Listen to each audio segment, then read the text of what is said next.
भाजप प्रवक्ते केशव उपाध्ये यांनी विरोधकांवर जोरदार टीका केली आहे.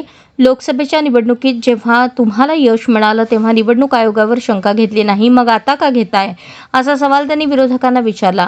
निवडणूक आयोग हे स्वायत्त आणि विश्वासार्ह संस्थान आहे. त्याच्या कामकाजावर प्रश्न उपस्थित करणं म्हणजे लोकशाहीच्या मूलभूत संस्थांवर अविश्वास दाखवणं आहे, असंही ते म्हणाले. उपाध्येंच्या या विधानामुळे राजकीय वातावरण पुन्हा तापलं आहे.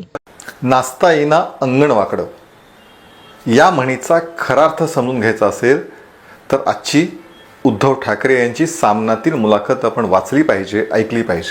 खरं म्हणजे त्यांना नेमकं काय म्हणायचं तेच कळत नाही. गोंधळलेल्या स्थितीमध्ये ती ही पूर्ण मुलाखत आपल्याला पाहायला मिळते. लोकसभा निवडणुकीत त्यांना घवघवीत यश मिळालं त्यावेळी ते निवडणूक आयोगावर शंका घेत नाहीत, मतपत्रिकेची मागणी करत नाहीत, EVM बद्दल बोलत नाहीत. पण विधानसभेला अपयश आलं की मग मात्र त्यांना वाटतं की बॅलेट पेपरवर निवडणुका झाल्या पाहिजेत, मतपत्रिकेवर निवडणुका झाल्या पाहिजेत. हा विरोधाभास कशासाठी?